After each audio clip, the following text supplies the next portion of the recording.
Hey, welcome back, everybody. This episode is brought to you by ProBoss.com. ProBoss.com is a statistical platform for all the basketball geeks out there that want to know more about 70 leagues and more around the world. You can choose all sorts of statistics, follow all sorts of players on the app, and starting next year, also on the platform itself, on your desktop, you can choose your favorite players and follow them across the globe.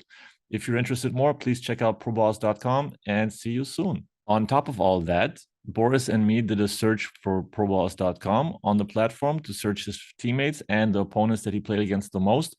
We also talked about a whole bunch of other things that may interest you apart from basketball, which is photography, travel, his favorite spots in the world that he traveled to, about his boat, where it's located right now, and all sorts of other things that are not really out there. So this episode is very special. It's gold. For me, it was very enjoyable to talk about travel and coffee and wine, but also about basketball. Obviously, we talked about assistant coaches and their roles, his experiences, and dealing with failure and moving on to national team duties during the summer to perform at the highest level again. This episode had everything, and I hope you enjoyed. There's a lot of good stuff in there. Thanks a lot for being here, and please subscribe. Don't forget to subscribe to this podcast also on all the audio platforms as well as on YouTube. Thanks a lot for being here, and see you soon. Bye. Boris, what's up, man? How are you? I'm doing very good. Unfortunately, I lost my luggage, but that's how life works sometimes when you travel so much. It And happens. It happens when you travel. You never know. It's always that little thing, when you get to the airport. Is he here or is he not? Always a yeah, surprise. and usually because it's a longer trip, I couldn't go just with the carry on, so I had to check it, and then I'm driving. I hate to be late. I grew up in Germany. Everything was, by the book. If you're late, if you're on time, you're supposed to be there 5 to 10 minutes early. And as athletes or former athletes, like you can't be there on time. You have to be there really early, to be prepared and not to rush. And then I come here, they check me in. The elevator is not working. I have to ask the guy twice. Then the Wi-Fi is not connecting. I'm freaking out, and now I got to sit here with a cup of tea, unfortunately, not even coffee. All right. What's your I have collected a lot of information about you, Boris, and Oh, who are you talking to? I don't know. I talked to a lot of people, so it's always, it's we'll explore some topics, but I know that you also, like me, you like coffee, you like wine, you like a different selection of delicacies, and I'm wondering what coffee region you prefer the most. Uh, it depends. One place that I loved and I went to was Colombia. And so I got the chance to go in Colombia. I had a friend that was living there. I went with my mom, and we did a trip, and I just loved it. I loved the country, and then especially we went to the coffee region, and we went to do the whole visit where they show you, from the producing, from planting the coffee plant, from getting the coffee beans, from roasting, from the whole process. And so it was super interesting. And then we did some tasting, and it was some of the best coffee I had in my life, I think. So this is funny. In September. I'm planning to go to Colombia to a coffee region, to a coffee roastery as well, or farm, and I'm gonna do the same thing because I plan to do in September, like, do a South America tour, more or less. Maybe some Amazon, maybe some parts of Chile, and besides coffee, there's also wine. So my favorite coffee region used to be Ethiopia, and now I'm slowly drifting towards Colombia.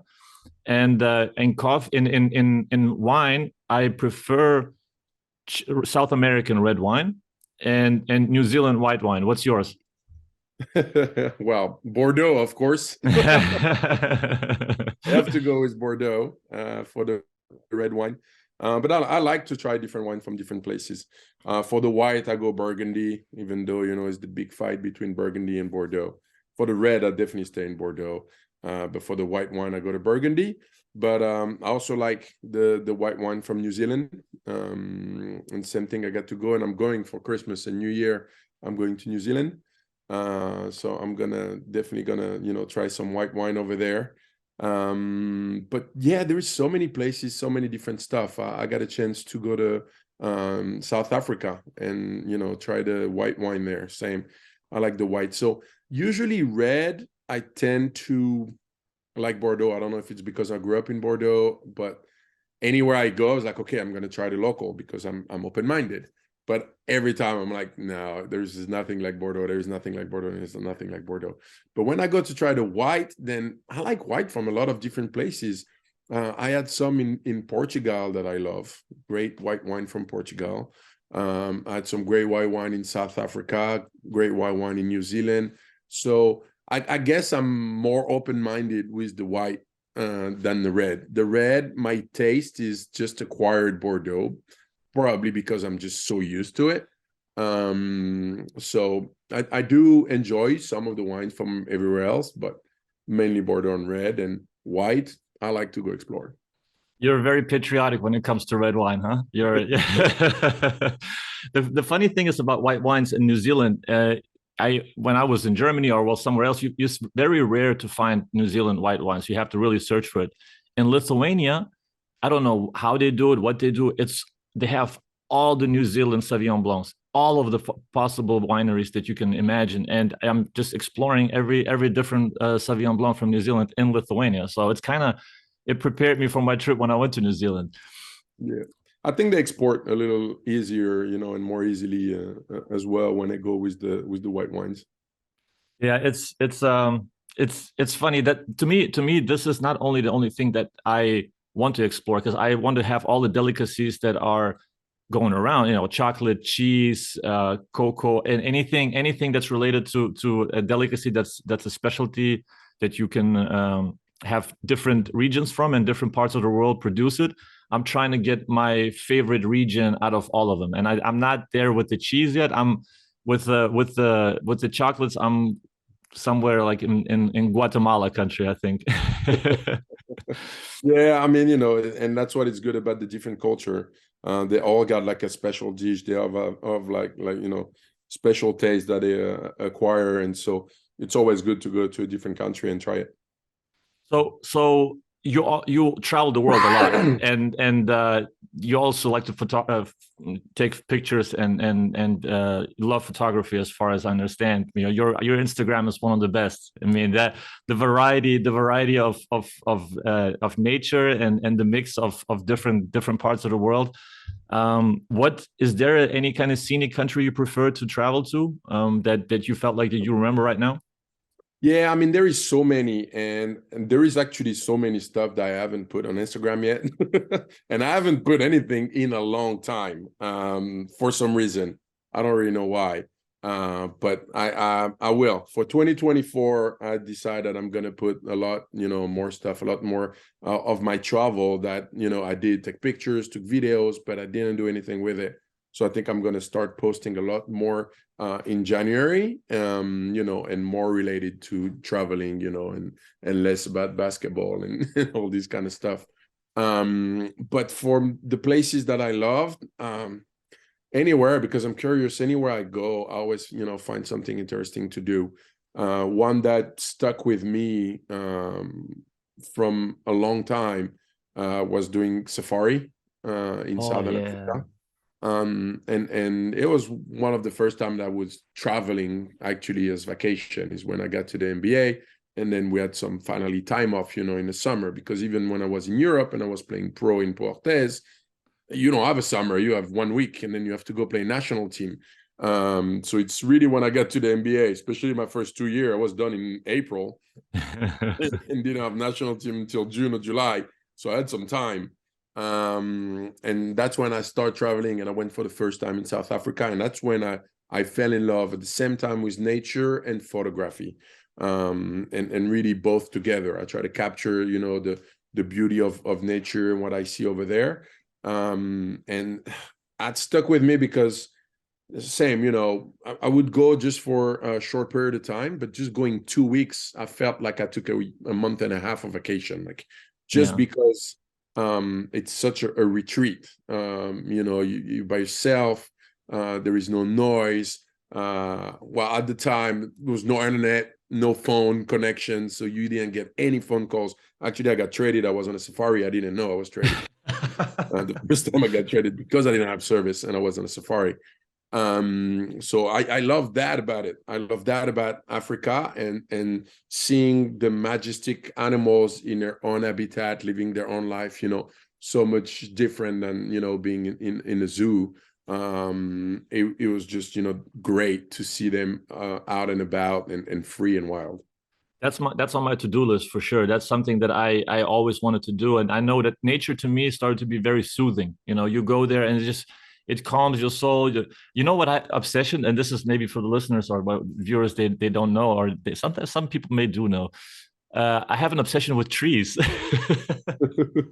You're hugging trees? No. I'm not that far. But there's some energy or something that it's captivating when I look at some beautiful trees that it just stands out. It captures, and I have to capture it in a picture and with a beautiful background or a sunset or a beautiful house in the back. Sometimes it's just so scenic and photographic that it needs to be captured. I don't know what it is about trees, and there's a big variety of trees in Australia and New Zealand, and the beautiful, just a big variety that it's very rare on our side of the world. And you're gonna enjoy New Zealand. I mean, I did the South Island with Mount Cook, with Milford Sound. I did a tour to Milford Sound and spent the night on the fjord, and then took a dip in the cold lake there. It was like 10 degrees water. It was cool though. It's something that I will remember for New Zealand. Is really it's unique. It's unique. I was planning yesterday the whole trip that we're going to do on South Island. So we're going to start by Auckland and then go boating around and then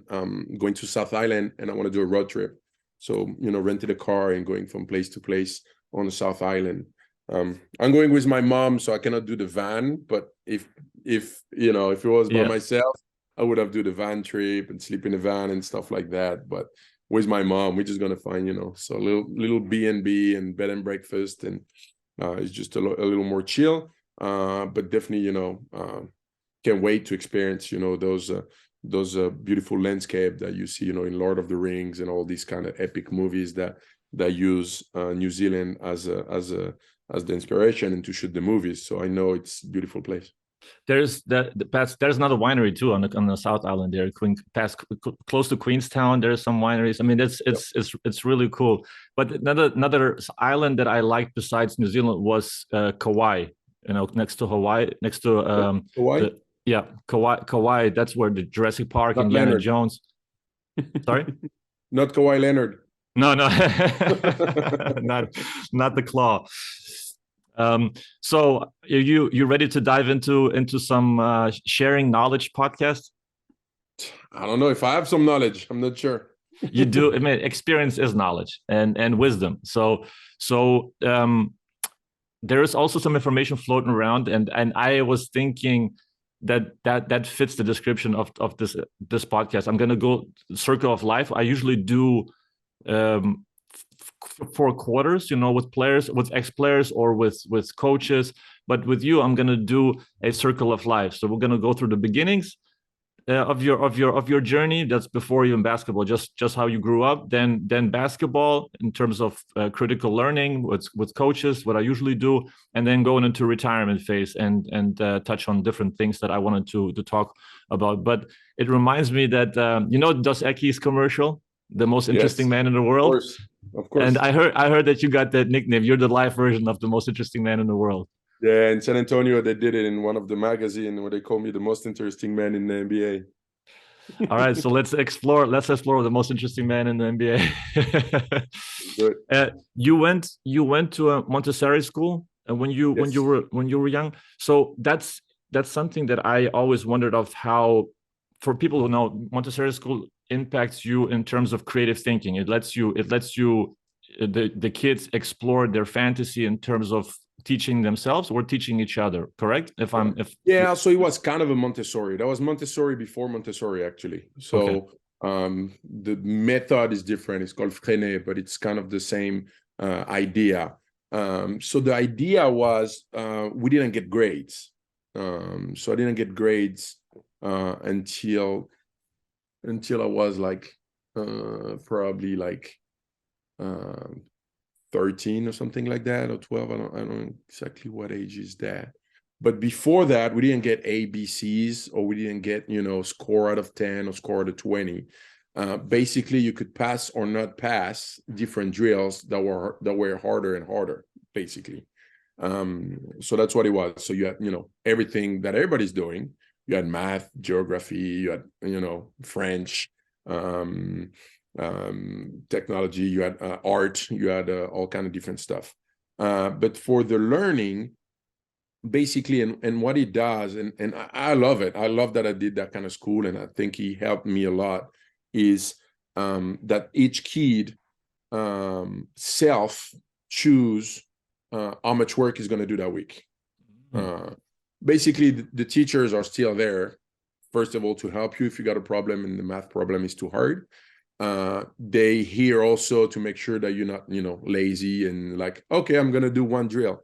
But basically, it's like, okay, you and your learning speed, because everybody's different, and we're in a class and it's 25 kids, 5 might, learn super fast, and they're going to do a total during the week of 25 drills, 25 exercise. When somebody else is going to do only 20, when somebody else that's going to learn slower is going to have time to do 15, but he has to complete the 15. And basically, each beginning of each week, you're going to decide, okay, this week I'm going to do 2 exercises of French, 3 of math, 1 of geography, 1 of, and then you choose like this. First of all, the topics that you want to do. The teacher is also there to make sure that you did cover all the topics at the end of the year. But you can do, 3 of math, 2 of French, only 1 of geography this week. And then maybe the next week, the teacher is going to be like, okay, you did already those French and you did good.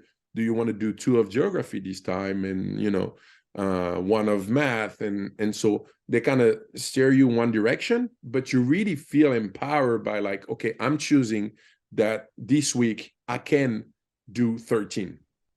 And then if you do 13, it's good. If you don't do 13 and you did only 11, you're like, I could have do more.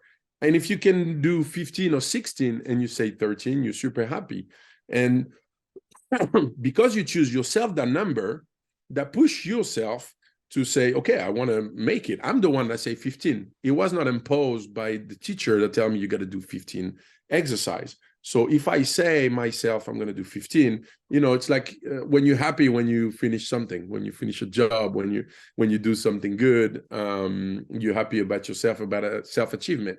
And so it's kind of like that, because you could choose how many drills you would do. So now you would really focus to finish that. And even if you start slow during the week, and you're like, oh, I got 2 days left and I got still 8 exercises to do. And then you would, fasten up and do it. And whether you do it or you don't, but everybody is different. Everybody has a different pace. And now the guy in the class that's like super smart is not slowing down the guy, is not being slowed down by the rest of the class and going the same speed, because maybe he's going to do 35 drills, 35 exercise because he's advanced. But the guys that's 15 also is not going to be left over by the rest of the class because he's slow learning. And the rest of the class, if they super fast, then he doesn't learn nothing, in a regular school. Because the whole class is going too fast for him. At least this way, he does his 15 exercise. He doesn't do the 35 like the other guys, but he doesn't be left over by the rest of the class going too fast.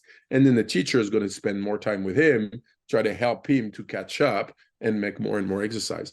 Anyway, the whole process I thought, was really cool and helped me, planify myself, be confident about, how much I can do and what I can do, make me responsible about, choosing and making, of my time, how much time do I have, what do I need to do, and I cannot, be lazy for too long because I know I got this much time to finish the job. And so it's just, learning, in life. And then it was the same, when you get money, you're responsible of it, and you have to look at all these different aspects as well. So that prepares you for life, I think.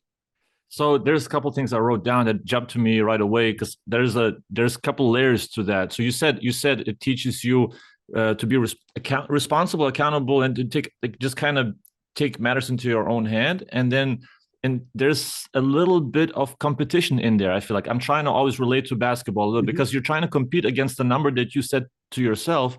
Yes. And then you're trying to achieve it and maybe overachieve a little bit, and then next time overachieve again a little bit. Yeah. So I'm always. And it could also be competition with, you know, okay, my friend did 17, I did only 15 this week. I was like, oh, I'm going to try to beat him next week as well. So you can have also the competition with the guys, but you don't get left behind, you know, when the competition is too hard for you to compete. Exactly. No, there's a lot of value in that. And the first thing you said was even more interesting, I think, and that's maybe a little philosophical avenue that I'm trying to think right now, because you said that you didn't get grades until you were 12 or 13, something like that. So to me, that's something that you don't get judged, right? So exactly. that influences a young person when they don't get judged too early. Plus, it gives them a freedom to express themselves, and does not give them in some sort of fear, you know. So you kind of doesn't bring you down. For everybody that doesn't get the good grade, I think grade is good for everybody that got the super grades. Everybody else, it brings you down somehow. If you got a B, you're just not happy you have an A. If you have a D, a C, a D, or E, then it really brings you down. You just think, fuck, I'm dumb. I'm never gonna do anything. So that's the first thing. And then the fact that you don't get the grade, forget what I was going to say. The second thing is, okay, go ahead, keep going. Remember? No, it's a thing that you feel that it can hold you back, you know, and you can grow up with complexes within you that you feel like people are judging you, or you get a bad grade, and then you can some people can reverse it from. I was an average student, and then when I came to the US, it got better. Let's say in college, from freshman to senior, I went from C's, B's to all A's by the time I graduated. So it was kind of the reverse. It was sometimes, you know, it can tilt other way. It can tilt to like, I'm, you know, you see all this freedom in college, you're by yourself, there's nothing holding you back, and you just kind of deteriorate. So it depends, I think, also on the person, of how much you can apply yourself, and maybe you compete with yourself, and you find like a little, I'm missing the word too now. You get addicted to it. You get addicted. It's like it's an addiction of getting another A, and you're trying to push yourself to the next limit, and that's sometimes it can work both ways. And it's but the thing also, I think, is like the grade doesn't tell you if you can solve the problem or not. And that's why I was saying, I was like, they didn't give you a grade. It's either you pass the exercise or you don't. Like, you're gonna have 3 different level of exercise of mathematics. Right. You know, you're going to have level 1, 2, 3, or whatever. If you have a grade, let's say you have, you know, 15 out of 20. Okay, I have 15 out of 20 in math. Do you know how to do it, or you don't know how to do it? Like, you know, if it's something as simple as 3 plus 2 minus 5, can you do it, or can you not do it? You know what I mean? Yeah. It's not the fact that you get a grade. Like, if you know, 15 point out of 20 on this kind of stuff is like, oh, he can do it sometime, and sometime he can't. But the idea is like, you know, you can't do it, or you have to do it. Same thing in French, or same thing, you know, in geography or whatever. It's like, do you know it, or do you don't? Yeah, that's the creativity part is interesting to me, because you're expressing yourself. You know, you do whatever exercises you have. You also have a little bit. You're also in nature, as far as I understand. There's a lot of outside activities. There's a lot of outside activities. There is a lot of creativity activities. I think, you know, half of the school was, you know, the regular note exercise and stuff like that. And then usually in the afternoon, that's when you go art, and you're going to be, you know, like do like a mold, or, you know, something, or, you know, sculpture or something like that. You're going to paint, or you're going to build something, or you're going to go outside, and it's going to be, yeah, so there is also a lot of artistic part of it, and creativity. That's usually half of the day. So all this creativity that you had the chance to express yourself and do different exercises, how did that transfer to the court when you became a basketball player? Did it help you in some sense to be not afraid to make mistakes and to be open more? Because you're a very creative passer, very finesse, and you saw the court in a different angles of the game. I was wondering if that creativity kind of helped you to be yourself on the court as well. I mean, I think it does. It's hard to pinpoint exactly, you know, how much it had an effect or in what area has an effect. But I mean, yeah, you the experience of whatever you've been grew up and you done. So, you know, being creative, I think, yeah, part of it probably was, you know, from school and from being able to do this kind of thing. So I think it helps, yeah.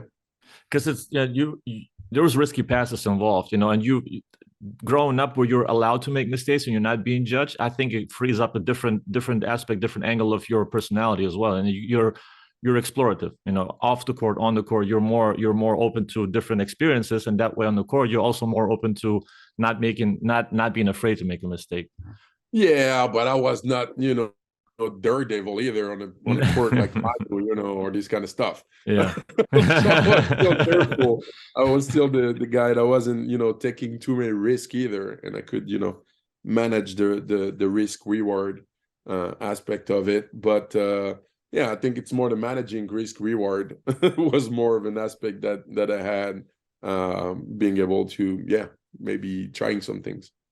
So moving on slowly to the career in a circle of life, we're shifting slowly towards basketball and the impact that coaches have when you are big, you know, whether it's youth coaches especially, it's a big responsibility. And I think a lot of federations or a lot of countries, and say they take it for granted, and sometimes they put too young of coaches to coach young players who, you know, to teach the wrong fundamentals, or they don't have the background to do it. But besides that, which coaches influenced you the most in the past? Do you think which part of which generation would think you felt like was most impactful? I think a lot in a lot of different ways, and they know they all did. Basically, when I won, so 2014, so towards the end of my career, when I won the ring.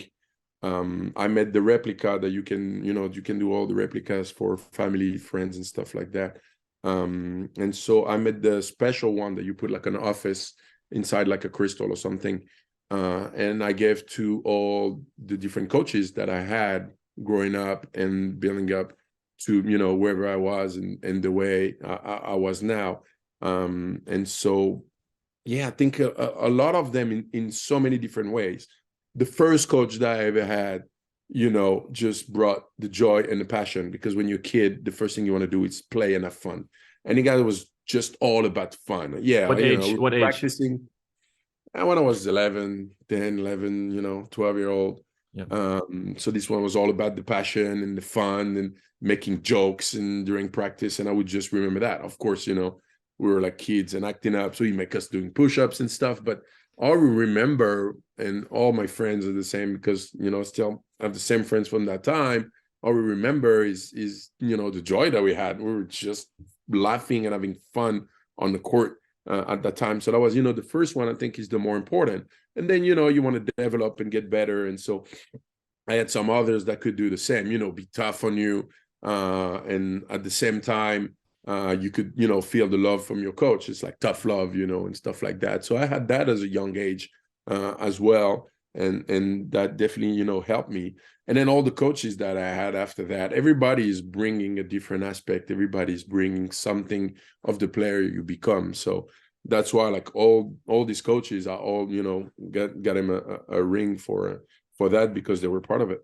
That's really cool. Yeah, and that shows you of how impactful and how important it is for youth coaches, you know, to invest in the kids, because what you said earlier, at the early age, young guys, when they start playing, they have to have fun. You can't drill them. You can't drill them to make them robots.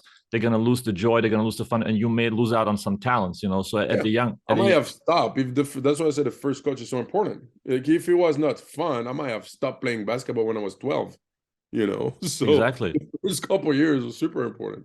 Exactly. That's a pathway to keep everybody, all the talents alive, let's say, and, you know, to keep them on path, and then they can still decide if they want to go a different direction, because there's some, you don't want to lose them to other sports, you know, you don't want to lose them to somebody else who brings them in, they having fun, they enjoying what they do, and then you lose possibly basketball talents for your country. So I think that's important in the grassroots, when you teach coaches super important.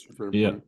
What's the expectation for you when you were in the NBA, when you were working with high level assistant coaches? Not only head coach, obviously Pop was very a big figure and it's a very impactful. Still is a big figure in terms of mentoring young players and mentoring players that are from Europe. You know, it's all known obviously.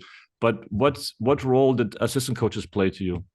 Yeah, so me, it happened, you know, before the Spurs. Like I said, when I arrived to the Spurs, I was already, you know, towards the end of my career. I've been in NBA already for 10 years when I arrived basically to San Antonio. But definitely a big role. I mean, you know, the coach has the job of managing the team and everything. And so the person that you have the most contact with, and there is always, you know, that one assistant that you're close to, and that is the one that you relate to, that is the one that you complain to, that is the one that's gonna give you the advice when you're acting up and fucking up anyway, and that you're gonna, you know, trust with whatever is gonna tell you. So super important, you know, that relationship with one assistant. If you don't have, you know, that relationship with an assistant on the team, I think it's, you know, bad for everybody, bad for the team, bad for you. So it's always good to find, you know, the one guy that you talk to, and I had one, you know, in every team I've been, and even when it was like, you know, tough season and season that I didn't like, I always, you know, had, you know, that one assistant that you can relate to, talk to, and have a you know, good relationship with. Is there something that good assistant coaches or assistant coaches in general, there's some do's and don'ts that come to mind of what, let's say, what not to do? Because everybody knows what you have to do, but something that you feel like from assistant coaches, what there's something they're not to do. Because I remember when I was a young assistant coach still in Germany, second division, and we're going to a road game, and it's ingrained in me right now. I don't forget it, because it impacted me of understanding the moment and understanding what the players are going through right now. We're on the road playing against a good team, and we started off like 2-13, you know, like a terrible run that they had, and they were obviously better than us, and they're coming off the floor, and I'm like, what the hell are we doing as an assistant coach, you know? And then it's like, Yes. and the coach is like, don't do that. He said, that's not what we need right now. That's not what we need right now. And I'm like, all right. And it just kind of, you know, it put me, I was still like 20. I just stopped playing, so I was like 25. Because the job of the assistant is the opposite, basically. Like that's the job of the head coach. If you do that, if you're 2-13 and you fucking up, and you know, first quarter or whatever, you're shitty, and that's the job of the head coach. He should do that, you know. Yeah. And so if the assistant does it, then you lose that complicity, you lose that relationship that you have also with the players. But at the same time, don't be, you know, just the friend that's just a yes man, you know, to the players.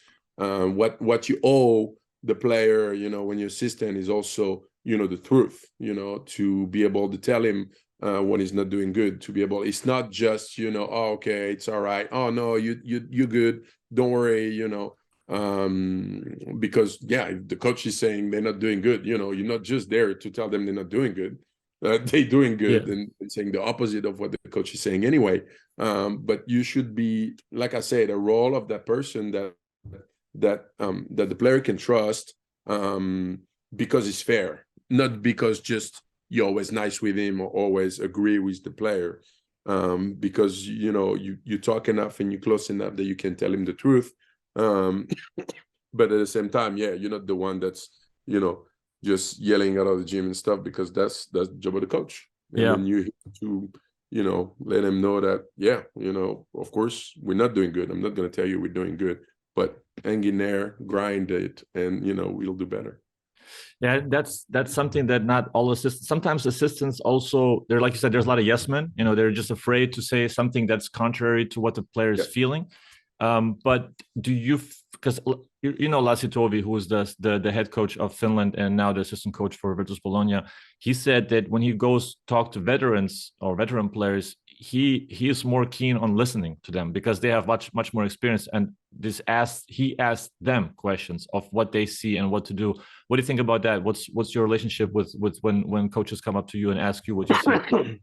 I mean, you know, it's both. If you don't agree, you can say it as well. But it's way easier to have like a full, you know, discussion and a debate. You know, like I say, if he goes to an older guy and he has his own experience and he sees the thing maybe a different way, like you say, maybe listen and try to, work it out together, debate about it, and then you figure out that maybe you're right, and maybe the older guy is, even though he's a veteran, he's got a lot of experience, he might still be wrong. Even though you're a younger coach and maybe you have less experience than some of the players, you might still be right. But the other way around as well, you might still know some different things, and usually by talking about it. Whereas a young guy sometimes is different because that's the DNA of a young guy. You think he knows everything. And so you still can debate and talk about it and let them know different things, but sometimes it's harder to find the truth or find common ground. But I think you're right, you still need to say what you think. But definitely there is some players that have been playing 15, 17, 20 years. If you've been coaching for 3, maybe he knows a little more. Maybe, yeah. That's why I'm big on communication. It's really of how you approach the player and how you express yourself, because you have to feel the words that are coming out of your mouth. And the older I get, the more I got aware of how I'm being perceived, of what I'm saying. It has to be really constructive, but also precise to the point, so the player gets you have to break it down in layers, and to every player you communicate in a different way. But there is a certain way that not even language barrier, but it's a certain vocabulary that you have to use for certain players to get their attention and to have them show them the other layer that they may not be able to see, because video proof is the best proof that came, and you just can't fool that. Yeah, you cannot lie on video. I think it's one of the most important things is to be precise, especially with a veteran. Because if you're coming up, like you say, the vocabulary or whatever you're saying, and you're not precise on what you're doing, and when they come back at you with a question, you have some unanswered question mark, then the player is going to sense that. And it's going to be like, okay, he doesn't know his subject. It doesn't control the subject and know exactly what he's talking about, basically. So it's very important to be precise and to be prepared. And it is a lot of work, on the side, but definitely when you want to, get to some certain subjects that you want to talk about, and it comes with experience too, after a while, you don't need to prepare for it because you have the experience of, and you can, just talk about any subject and know what you talk about because you have, like you were saying, like, okay, I got this experience of this, of doing this or doing that. And so that's stuff that comes to your mind that, you can be precise about something and convey that thought. What's your relationship with pressure? Did it ever bother you? Did you have a certain approach to big games? No, I usually embrace it. I think it's good. I think that is what I play for. So the adrenaline that you have in those games with a lot of pressure is actually what I thrive. Like I love that. Like if I'm gonna play a game with no pressure and friendly games, and I was even telling coaches at the end of my career, like regular season game because it's 82 games. It's good they did the in-season tournament now. Yeah, that kind of brings a little bit of excitement in the beginning. But if not, a game in December, regular season, it's like it's the dog days. It didn't bring the best out of me for sure because I didn't have that adrenaline, I didn't have that pressure, and I love that, and that's what I loved also, in international games, because every game is super important. It's like you start with the playoffs. That's a big difference. So yeah, I love it. I like the pressure. I think it's better. It makes you more focused on everything, more precise. You got to be more precise on everything you're doing, and then every game you try to do the least mistake as possible. So perfect transition. National team. We're moving the cycle. Keep going, and that cycle of pain is also something that a lot of players struggle with, after a miss, like loss in the finals, for example, that we're not going to get into, but to moving on to the transition, and dealing with the pain, dealing of the 2013 finals, and then moving on and playing in the national team, the transition period of forgetting of what happened and moving on to this, glorious run in 2013. How was your relationship with that pain and that transition for the national team? What was the decision-making process to play that summer? I mean, decision making to play it. It's every summer I played. Like I didn't have. It was not even a process. Like I wanted to play No every doubt about it, summer. huh? No, I wanted to play every summer anyway, so it doesn't matter what happened during the season. But the mindset to get into those, I think it brings hunger, not anger, hunger. You have appetite for winning. Just losing the final and the way we lost it, and being like, oh shit, like not not getting the championship. You're like, okay, let's go back at it, and you want to win. I mean, you want to win so bad, and that carried on. Actually, it was the summer, but also the year after with the Spurs, and what led us to win the championship again at the end of that year as well. It was actually everything in 12 months. Like we won the European Championship and NBA Championship. Or reunited together. For me, was like the greatest year. So yeah, that's what it brings. I mean, you prepare all year, and in every competition you prepare either all summer and then practice together, do a lot of sacrifice, don't go on vacation, because you want to get to that moment when you can win. And so when you don't, it's like, did I really do everything to be able to win this? How can I do better next time? And it all started all over again. And so same thing after winning the final and working all year to get to this final, and getting into the summer, just being like, okay, now we got to do everything, in our power, and do all the sacrifice and do everything to be able to win a championship. So let's talk about the 2013 Eurobasket championship, because I tell a lot of people this story, and I feel I need some confirmation from the inside about this. And it's something that I feel it's a championship DNA type of thinking, that the 2000. So there's two parts to this question. One thing was the 2011 loss in the finals that you guys had, and the impact that it had on your mindset going into the finals of 2013 against us.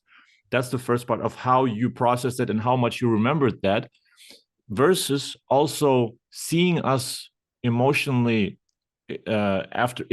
really happy after 2013, after the semifinals, when we beat Croatia and we advanced to the finals.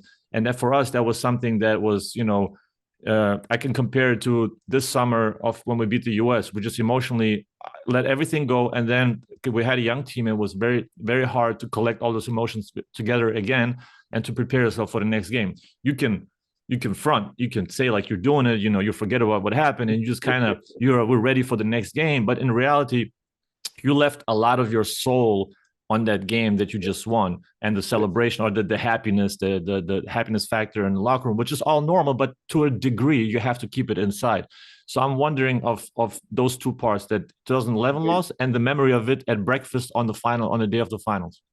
Yeah, that's the same. They're related. The both are related. The way that we saw that you were happy and the way that we were in 2011. Basically, in 13, we saw in Lithuania us in 11. Because in 11, it's what happened. We want to get to the final, and we were just so happy. We didn't get to the final in 50 years or something like that with France. So it was like historical for us to get to the final, and we were just ecstatic and super happy. And at the same time, we know we got a final. We're like, okay, let's not get overexcited. But like you say it. You can meet about it. You can talk about it in practice. We can all players come together like, look, now it's a final. Let's not get, we know we happy we get to the final, but let's get focused. It's just, you have to experience it.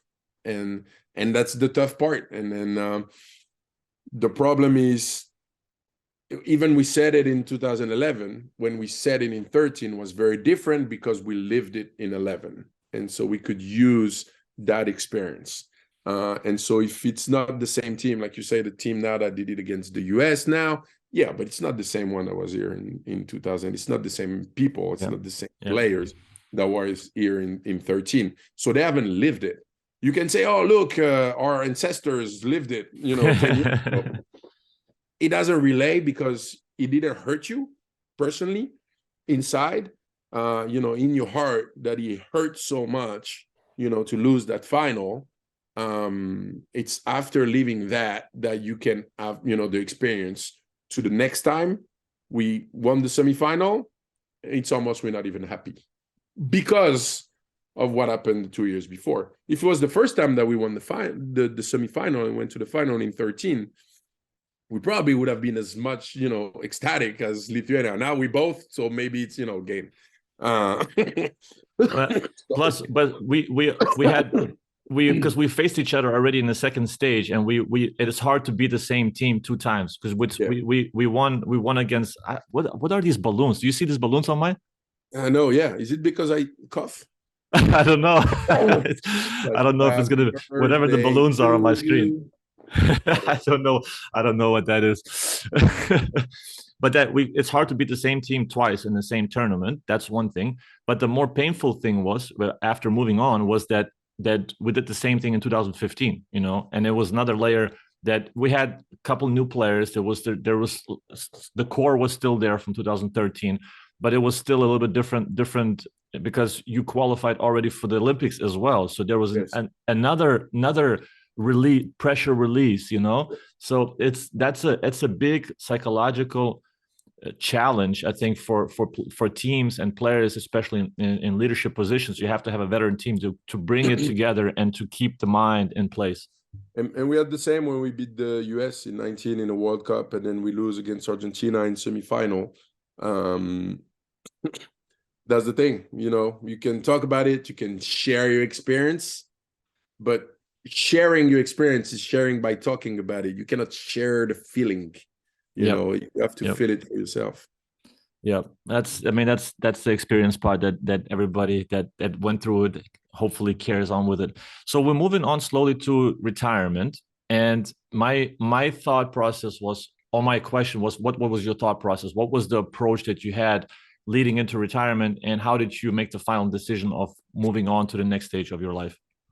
Well, I knew you had to prepare, you know, for a retirement. The one thing that's you know, scary for a professional athlete retiring and stuff is to not be prepared and to get bored.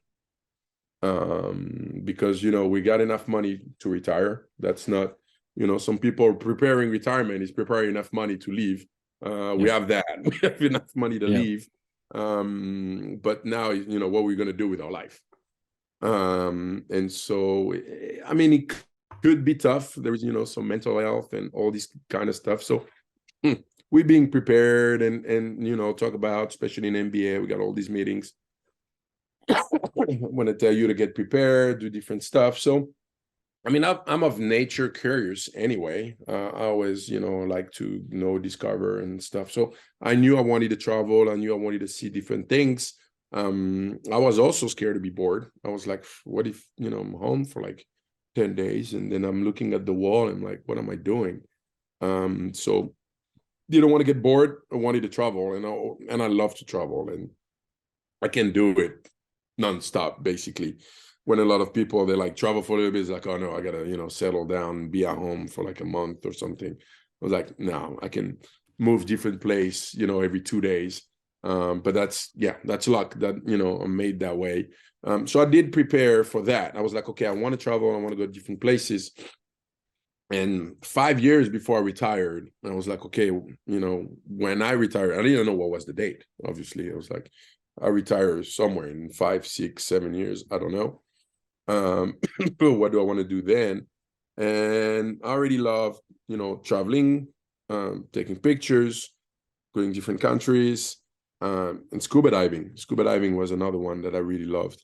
And then I was like, going around the world, if you have time, you know, you don't do it by plane. If you have time, you do it by boat. You go to all the best spots in the world, you know, by boat. And so I was like, yeah, probably, you know, going to try to do sailing boat, take my time and go. I went on a sailing catamaran that was doing diving trips.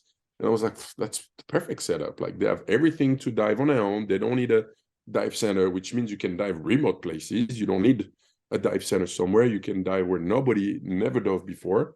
And, you know, be completely, you know, self-reliant by having your apartment floating and wake up in a different place every day. So that was, right away appealing to me. And then to prepare that, I went and researched everything and different kind of boat, different size, what I wanted to do. That's so cool.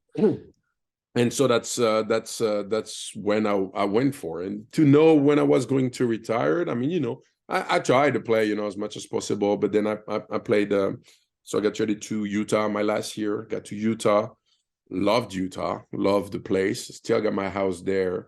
And I decided to make it, my home in the US. So when I go back in the US, I go back to Utah. But I didn't know, when I was going to stop. So I played my last year, and it was an option for the team to keep me or release me. And that year, and I didn't get hurt my whole career, basically, pretty much. And I did get like a small fracture on my leg. And so I didn't play a good part of the season. And I came back towards the end of the season and just played the playoffs. And then they decided to go another direction, go younger and go with young guys. And, I could understand, the position and why they did it. And I was still hoping, to come back to a team. So I went back to France, play for Paris, Levallois, for 6 months. I was like, okay, I never lived in Paris, my adult life. And I was like, it would be nice, to be in Paris and enjoy and, playing with friends. It was 2 guys that I played with national team that was coaching, Sacha Gifa and Freddy Fotou. So I was like, that'd be cool to be there in Paris with those guys that I appreciate. And if an NBA team towards the end of the season, needs somebody, maybe I could go back. And I almost did. It was a team that was thinking about it, and they didn't bring me in at the end for the playoffs, but almost. Okay, I'm not gonna ask which one. We're gonna keep it on the low. So you have what I feel is you have a very easy way of looking at things. It doesn't feel like you're emotionally very balanced in terms of approaching it, and not really having concern about having a different identity shift, because there's a preparation, like you said. There's during the career, like you say, balance. I didn't want to go too high, I didn't want to go too low. I never was too happy, I never was too unhappy. I like to be even keel.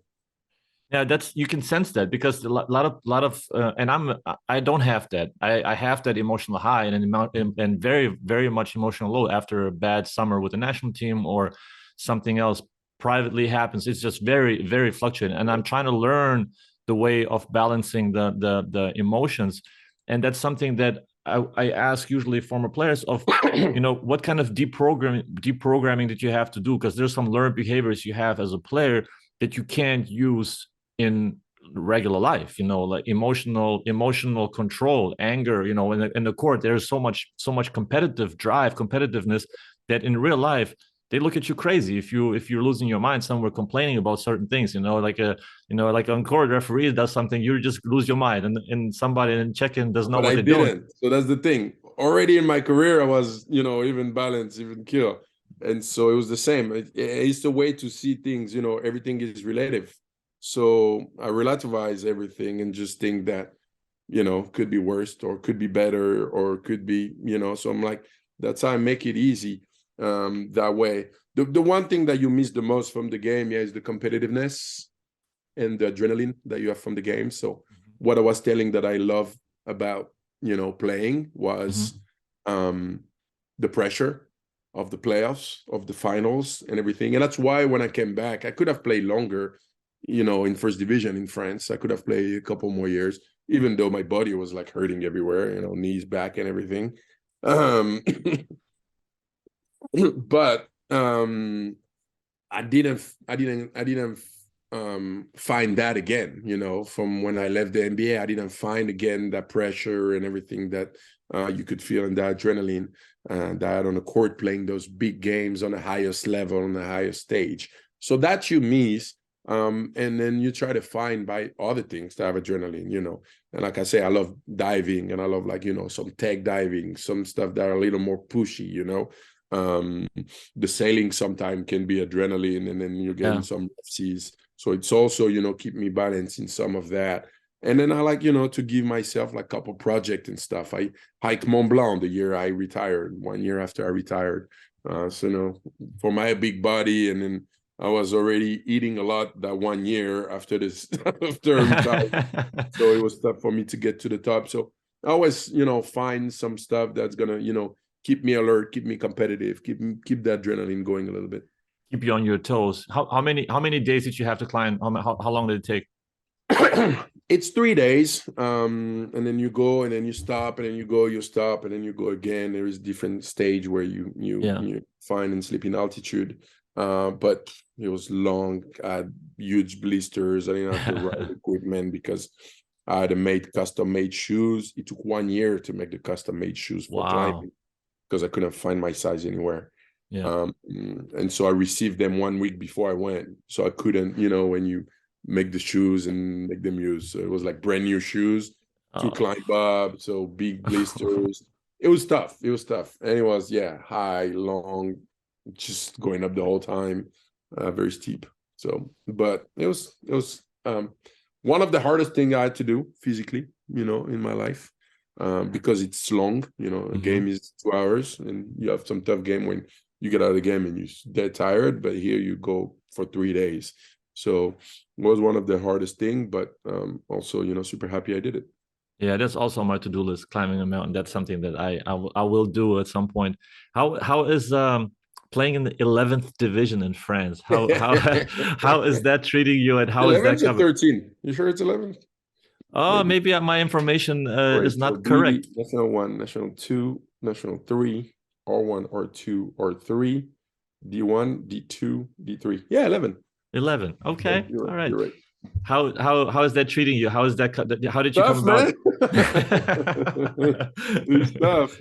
Well, you play against teams that are above us, like 5th division, 6th division.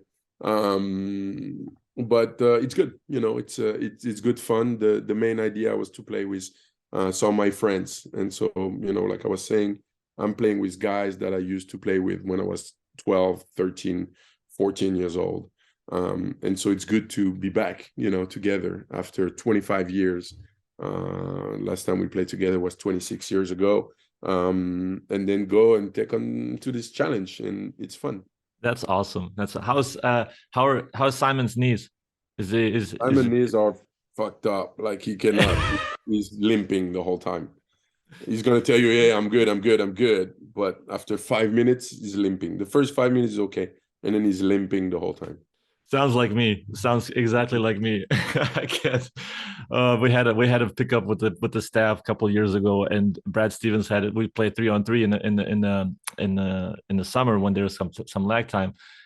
And when Brad Stevens wants to play, you kind of want to play too, And we played the older guys against the younger guys in the office, and they needed one more person, and I was like, all right, I'm gonna do it. All right.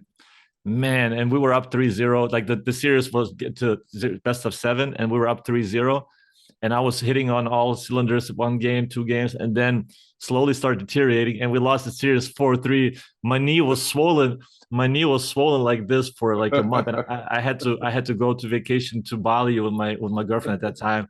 And it was like, and my back, everything just collapsed for that one hour of basketball just killed me. And I was just That's the worst, actually. If you go from nothing to everything, you have to go slowly. I'm right now. I thought I was warmed up, but I was not ready for that. And then the competitiveness takes the better of you. You forget about your body. Of course. Well, you have to. So our common friend, Benoit Desjardins, he's also a sponsor of mine with proballers.com, which you also use, as I understand. You have the app? Yeah, I have the app, and it's interesting because you can, follow all the players, and then, me especially follow all the players from the national team and try to see what they're doing around the world. And so, I just choose, basically all the favorite, my favorites is all the French guys from the national team, and then that way I can, just in one look at everything. So that's a function that's only on the app right now, but I think they're gonna have it. I was told that they're gonna have this information also, or this function also on the websites in 2024. So next year on the website they can do it as well. I'm gonna share my screen for you. Yep. And we're gonna do a little search. Gonna have some fun here, and we'll see if you You see my screen? Yes. Okay, so now I'm gonna enter your name. Uh-oh. And we're gonna free contact ad blocker didn't work again. All right, so now you're I think that's the easy one. So your top teammate that you played with all time, the most games with. Oh, I need to find out.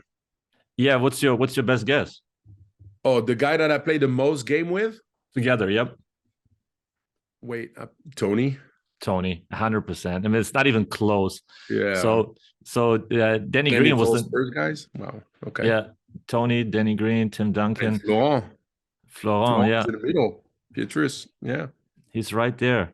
So because there's a of lot the of national team. We played 240 or 230 games together in national team with Florent. So wow.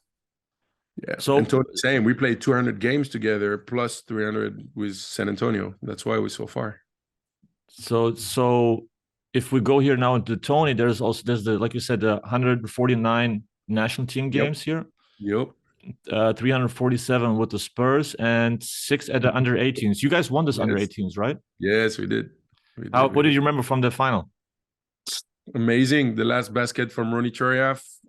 We won after 2 overtime against Croatia in Croatia. It was nuts. And Dino Raja was at the game. Oh, wow. So it was crazy. Yeah.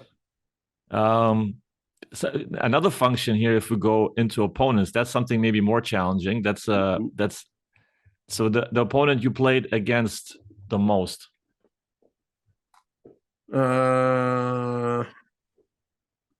Shit. I want to say Pau Gasol. International is correct. International, but it's a different international player. Dirk? No. Yes, Dirk. Probably Dirk. Yeah. Dirk is up top. Vince by 1. Vince Carter is second. Okay. Yeah. And then you got Jamal and Matt Barnes, and then we're going down the list here. Jamal. No, it's everybody's close after that, 50 times because all the times in NBA. Yep. Yep. Wow. You had all these games, fun games. Yo. All right, so this is the segment. Dirk, I'm glad you don't have the stats of Dirk against me because kicked my ass so many times. He kicked a lot of people's ass, man. That was toughest guy I had to play in my career. Really? Was that toughest one to guard?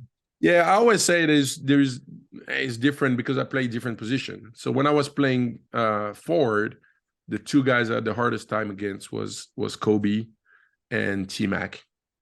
And when I was playing power forward, it was Dirk and Kevin Garnett. And then Tim was playing the 5, so I don't put Tim in there because I was more playing the 5. I usually wasn't guarding him, but Dirk and Garnett scored a lot of basket in my face for sure. And T-Mac and Kobe, no idea which way they were going to go or what they were going to do on the court. It was hard to guard. Yeah, I can imagine T-Mac and Kobe is just it. Yeah. I played 3,000 guys in my career. Yes, 3,026 opponents. That's a lot. Wow. I didn't know they had all these actually because I was only using the app. I wasn't using the website. I'm going to use the website now. Yeah, there's a lot of fun tools on here. There's a lot of fun tools. Do you remember when Dirk's game took another level when you played and because you guys had a lot of parallel career was going at the same time? That there's but he was already when I arrived in the NBA, it was already Dirk. Like he was already Dirk. Yeah, because I mean, when I was in Atlanta a couple of years, but when I was in Phoenix, we were battling with him. He beat us the first year out of the playoffs. I did score 25 a game against them though in a conference final. It wasn't guarding me either. Wasn't guarding me either. We got to sneak that one in. We got to sneak that one in for sure.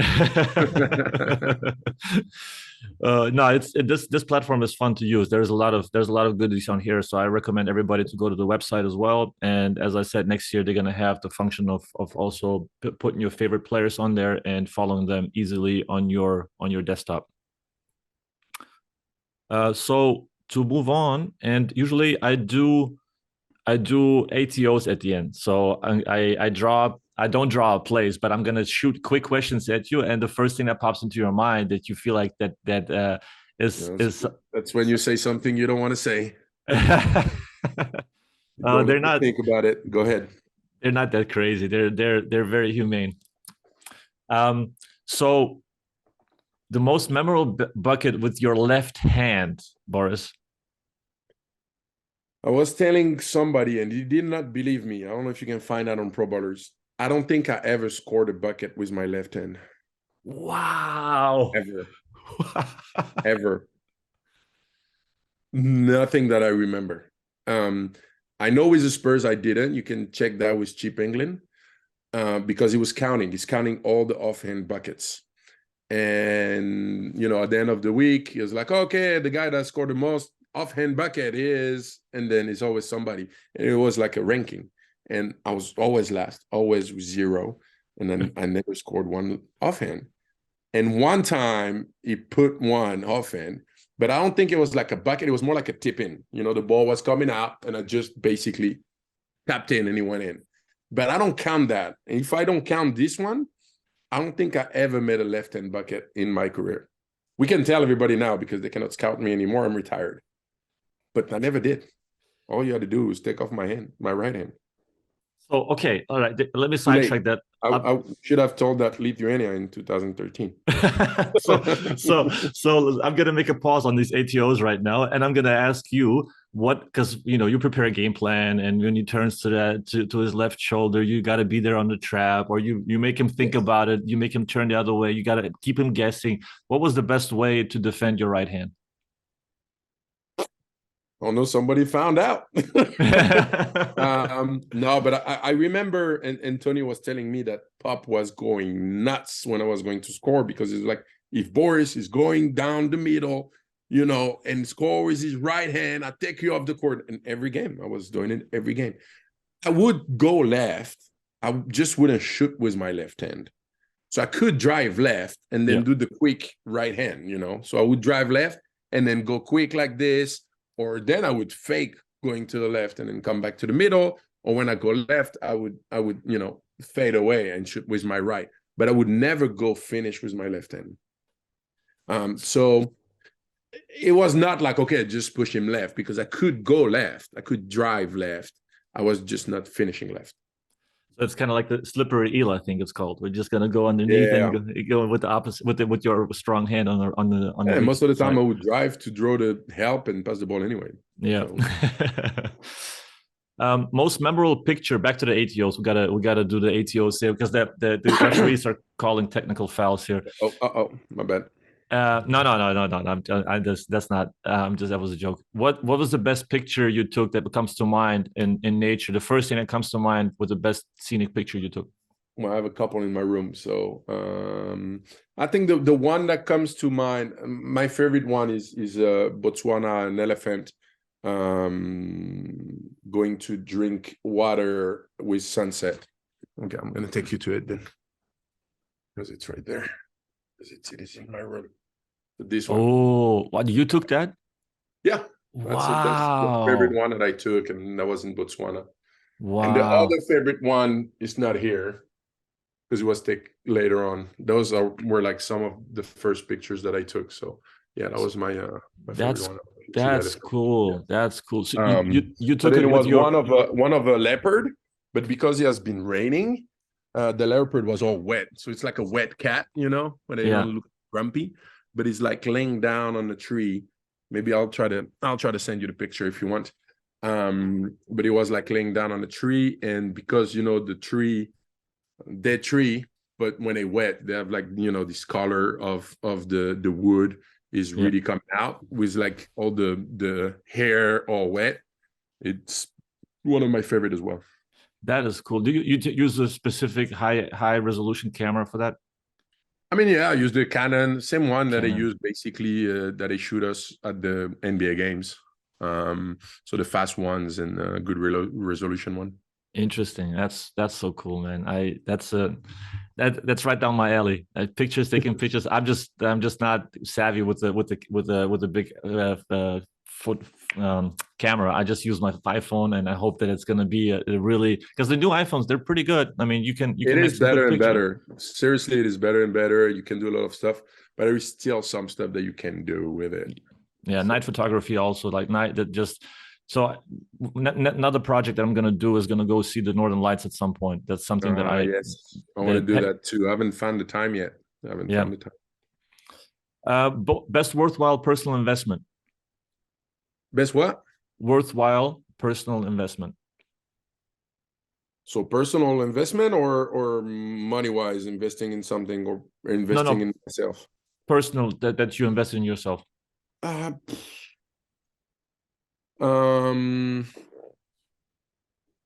mean,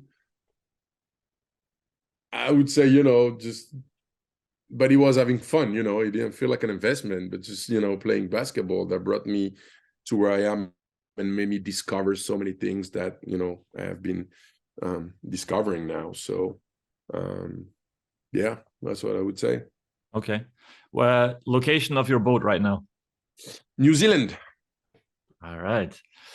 Waiting to get going for Christmas, to get out there. Yep. The boat is waiting for you too to get out there. Yep. Best advice from your younger self to your older self?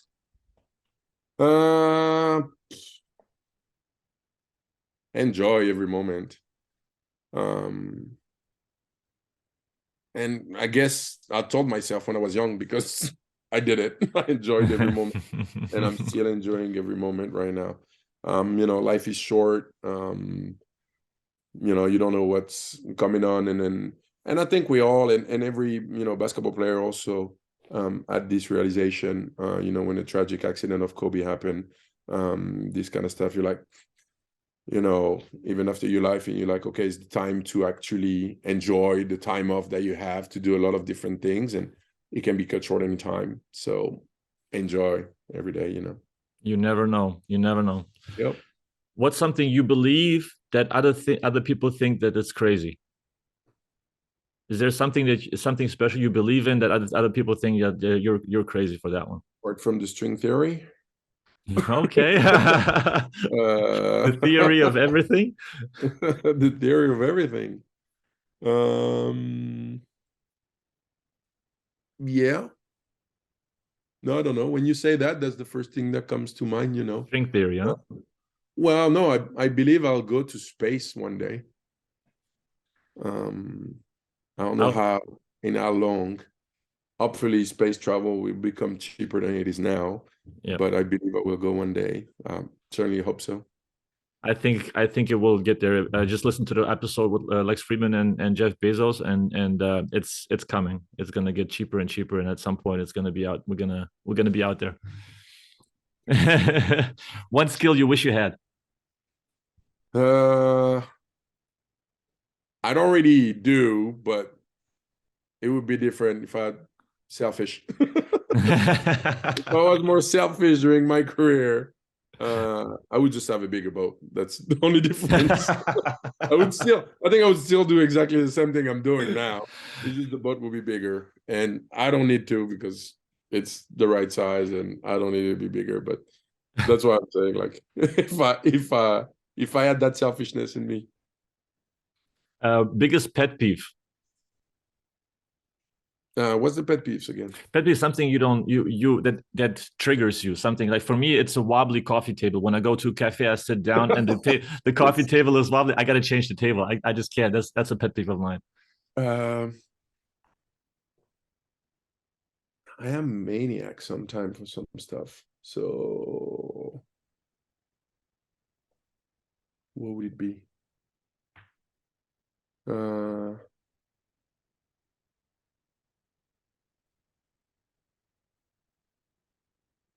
I don't know, maybe where I sit. So when I'm on the boat, there's like specific seats or areas that I like to sit. And so basically it's like, oh, it's my spot, a little bit like Sheldon in Big Bang Theory, like that's my spot. It's a little bit like that. And I know they make fun of me, especially, like the crew on the boat and stuff like that, they make fun when I have a sit. So everybody, yeah, that would be that. If you had the chance for a 60-second phone call, past or present, who would you call and what would you say? Can we go way back in the past? Yep. Anybody. When I wasn't born? Anybody. Anybody that you would call, you know about right now from the past, and you had 60 seconds only. Well, 60 seconds wouldn't be enough, but I would, call Albert Einstein and ask him about the theory of everything. I don't think 60 seconds will be enough. Definitely not. And the last thing I ask everybody is a Tim Ferriss question that he asks also some guests, and that's the favorite failure that you have in your past that you feel like that taught you the biggest lesson, and you cherish it more than you dread it. That's a failure, but you feel like it brought you forward. The loss in the finals in 2013. I think it was the foundation of winning in 14. Possibly with the national team, but definitely winning with the Spurs the next year, because we lost that year before. So it was a failure at the time, and we felt so bad about it at the time. But in perspective, a year later, he helped us win the year after. Yeah, that definitely. I was thinking that's going to be it, but that prepares you for. There's so many things to take away from that, and that's a whole different podcast about that one, probably. Yeah, Boris. Yes, that's a classic. Boris, it was a great one, man. I appreciate you. I appreciate your time. I hope I was respectful to your time. Sounds good. It was very insightful, and I'm sure our listeners and viewers on YouTube are going to enjoy this one. Classic. All right. Sounds good, man. Thanks a lot. Thanks a lot. Thank you, everybody. Bye.